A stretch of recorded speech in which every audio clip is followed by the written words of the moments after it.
मुलीच्या साखरपुड्यापेक्षा लग्न जोरात करणार असं आता इंदोरीकर महाराज म्हणतायत। कुणाला काय टीका करायची ती करा असं सुद्धा इंदोरीकर महाराजांनी म्हटलेलं आहे। मुलीच्या साखरपुड्यावरील टीकेनंतर इंदोरीकर महाराजांनी हे आव्हान दिलंय। साखरपुड्यावरून बऱ्याच टीका सहन कराव्या लागल्या होत्या, बऱ्याच टीका टिप्पण्या होत होत्या सगळ्या स्तरातून। मात्र त्यावर आता इंदोरीकर महाराजांनी भाष्य केलेलं आहे। मुलीच्या साखरपुड्यापेक्षा लग्न जोरात करणार असं सुद्धा इंदोरीकर महाराजांचं म्हणणं आहे। कुणाला जी टीका करायची ती करू द्या, जी टीका करायची ती करा असंही इंदोरीकर महाराज म्हणतात। आणि या संदर्भात आणखी माहिती घेऊ आमचे प्रतिनिधी प्रशांत शर्मा यांच्याकडून। प्रशांत, आपण पाहिलं इंदोरीकर महाराजांचंच यापूर्वी वक्तव्य होतं की मी जे सगळे कार्यक्रम करतो ते आता करणार नाही, आणि त्यानंतर आता हे त्यांचं पुन्हा एकदा वक्तव्य, काय नेमकं म्हणणं आहे त्यांचं? श्रद्धा, बरोबर आहे, इंदोरीकर महाराज नेहमी येतोय प्रशांत आवाज?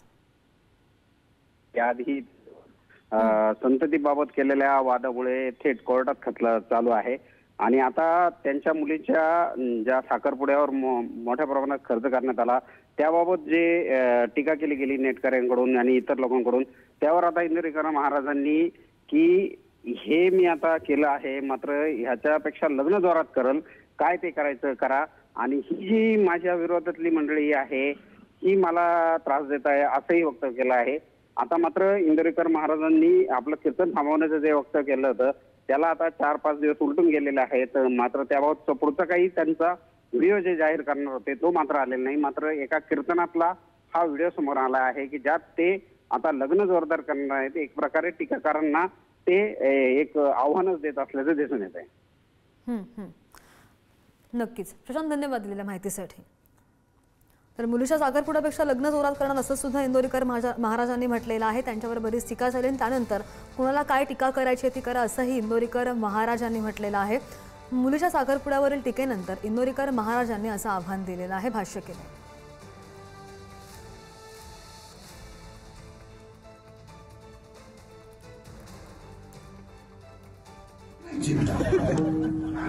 लोक बोंबलती म्हणून कमी वयात मुलीची लग्न केली। मला माहित होतं या अवलादी माया मुळा उठणार आहे, त्याला चॅलेंज सांगून दिलं लग्न मी याच्यापेक्षा टोले जंगल नाही भूक तुला काढ। इकडं दुनिया खाली लोकांनी यांची काय टाक आहे। 30 मिनिटाच्या सभेला 3 कोटी खर्च आहे। कोणत्याही चायनीजवाल्याने विचारून दाखवा पैसे कुठून आणले, विचारलं कुठे करतो आता इथं तो थांबणार। हा त्यांचं विचारलं आता हे पुढच्या महिन्यात आता तमाशा सुरू होईल गावोगाव, विचारलं ही विकली गेलेली लोक आहे, ही कांदे माणसं आहेत कंपनीला, इकडून काही मिळत नाही ना, मग मी 8 दिवस बोललोच नाही। आणि किती दुसऱ्याला त्रास देवा, यालाही मारलेला आहे हो किती, आता 31 वर्ष त्रासच करायला। आणि एक काय घोटाळा होते माझा, हे बोललं का ते खरं होते, अजून तमाशा। आणि या संदर्भात आपण आणखी बोलूयात। सामाजिक कार्यकर्त्या तृप्ती देसाई जी आपल्यासोबत आहेत। तृप्तीजी नमस्कार। आपण जर व्हिडिओ पाहत असाल, मुलीच्या साखरपुड्यापेक्षा लग्न जोरात करणार असं आता इंदोरीकर महाराजांचं म्हणणं आहे। यापूर्वी त्यांच्यावर बरीच टीका झाली होती साखरपुड्याचा जो खर्च झाला होता त्याच्यावरून, त्यावर आपली प्रतिक्रिया हवी आहे। इंदुरीकरांनी जी कीर्तन केलेली आहेत त्यामध्ये इतरांच्या मुलींची लग्न असेल, त्यावर झालेला खर्च असेल, तुम्ही लग्न साधी करा, वराती काढू नका, मुलींच्या ड्रेस बाबत ते बोलले, मुलींनी गॉगल घालू नये असं बोलले, मुलींनी फेटा घातला तर पुरुषांनी का गाऊन घालायचे का, अशा पद्धतीचं दरवेळी महिलांना कमी लेखण्याचं काम अनेक कीर्तनामध्ये त्यांनी केलं। आणि ज्या वेळेला त्यांनी मुलीचा साखरपुडा मोठ्या प्रमाणात केला त्यावेळेला त्यांच्यावर टीका यासाठीच झाली कारण ते इतरांच्या मुलींवर बोलले, इतरांच्या मुलींच्या आई वडिलांवर बोलले। आणि आता ते म्हणतायत की जेव्हा त्यांच्यावर सर्वसामान्य लोकांनी टीका केली, त्यांना ट्रोल केलं, तेव्हा ते म्हणतायत की आता आम्ही लग्न सुद्धा टोलेजंग पद्धतीने करू। हे बघा, एखाद्या वडिलांनी त्यांच्या मुलीचं लग्न कसं करावं हा त्यांचा प्रश्न आहे, परंतु जेव्हा तुम्ही तुमच्या इतरांच्या मुलींच्या लग्नाविषयी बोलता तेव्हा तुमच्यावर बोट दाखवलं जातं। आणि आता तुम्ही म्हणताय की जी जनता ट्रोल करतीये त्यांना म्हणतायत की मला माहित होतं या औलादी माझ्या मुळावर उठणार आहेत। एखाद्या कीर्तनकाराची अशी भाषा असते का? घोडे लावा ही भाषा एका कीर्तनकाराची आहे का? आणि मग तुम्हाला जर टोलेजंग लग्न करायचंच असेल तर करा, परंतु ज्या गादीवरून तुम्ही जे उपदेश करताय त्याची जर अंमलबजावणी स्वतःला करता येत नसेल, फक्त तुम्हाला उपदेशच द्यायचे असतील, तर तो फेटा बाजूला ठेवा आणि कीर्तन जे आहे ते तुम्ही बंद केलं पाहिजे. तृप्तीताई, पण त्यांनी सरळ सरळ आव्हानच केलेलं आहे की म्हणजे ज्यांनी टीका केलेली आहे मी दुर्लक्ष करतो, तुम्हाला जी काही टीका करायची ती करा, असं इग्नोर केलेलं आहे त्यांनी सरळ सरळ. टीकाकारांनी टीका का केली? कारण इंदुरीकर दरवेळी प्रत्येकाच्या घरातल्या मुलींपर्यंत बोलतात, मुलींच्या लग्नांपर्यंत बोलतात, म्हणून तुमच्या मुलींपर्यंत लोक आले. तुम्ही हे टीकाकारांना उत्तर देत नाहीये, तर तुम्ही तुमचा माज दाखवताय.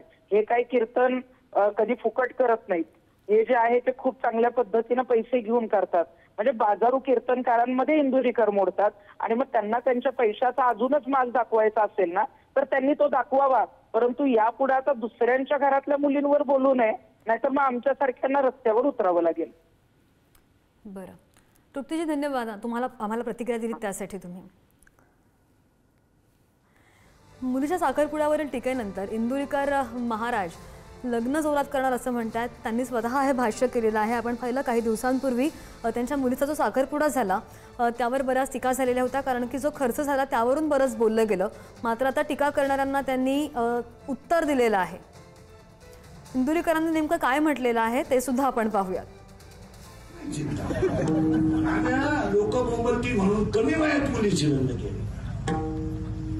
मला माहित होतं या अवलादी माया मुळा उठणार आहे. त्याला चॅलेंज सांगून दिलं, लग्न मी याच्यापेक्षा टोलेजन करणार नाही, भूक तुला काढला.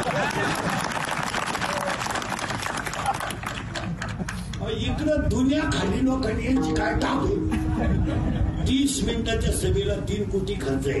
कोणत्याही चायनीजवाल्याने विचारून दाखवा पैसे कुठून आणले. विचारलं कुठे करतो आता इथं तो थांबणार.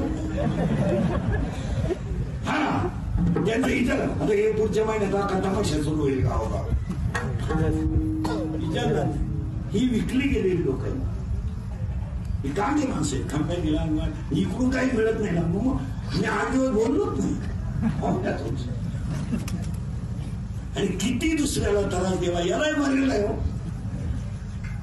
किती आता 31 वर्ष त्रासच करायला. आणि एक काय घोटाळा होतो माझा, हे बोललं का ते खरं होतं, मला अजून तमाशा होता. आणि त्यांच्या याच वक्तव्यावर सामाजिक कार्यकर्त्या तृप्ती देसाई यांच्याशी आपण बोललेलो आहोत. आणि त्यांनी काय म्हटलं, लग्नासाठी वायफळ खर्च करू नका असा उपदेश करणाऱ्या इंदुरीकरांच्याच मुलीचा साखरपुडा मोठ्या थाटामध्ये पार पडला. आणि यावरून तृप्ती देसाई यांनी इंदुरीकरांना ओपन चॅलेंज दिलेलं आहे. यावरून टीका झाल्यानंतर फेटा बाजूला ठेवणार असे इंदुरीकर महाराज म्हणालेले होते. त्यावर असा निर्णय घेतला तर स्वागत आहे, आणि ठेवणार नसाल तर मात्र तुम्ही कीर्तनामध्ये जे जे सांगता त्या संदर्भात जाहीर चर्चेला माझ्याबरोबर समोर या असं आव्हान तृप्ती देसाई यांनी दिलेलं आहे. तारीख, वेळ, ठिकाण तुम्ही सांगा. हिम्मत असेल तरच माझ्याबरोबर मीडियासमोर जाहीरपणे चर्चा करा असं आव्हान सुद्धा तृप्ती देसाई यांनी दिलंय. तुम्ही कीर्तनामध्ये जे जे काही सांगता, जे महिलांच्या बाबतीत बोलता, जो अपमान करता, जी बदनामी करता, या संदर्भात मात्र कीर्तन जर तुम्ही सुरू ठेवलं तर माझ्या समोरासमोर जाहीर चर्चेला या. पाहिजे तर तुम्ही ठिकाण, वेळ आणि तारीख सांगा, मी तिथे यायला तयार आहे. तुम्ही आणि मी तिथं असेल, संपूर्ण मीडिया असेल. जे काही प्रश्न असतील ते मी तुम्हाला विचारेन. तुम्हाला माझ्या विरोधात काही विचारायचं असेल तर विचारा. पण जर हिंमत असेल ना तुमच्यात, तर समोरासमोर चर्चेला या. आणि मी तुमच्या आमंत्रणाची जी आहे किंवा या चर्चेसाठी तुम्ही जी तारीख द्याल त्याची मी वाट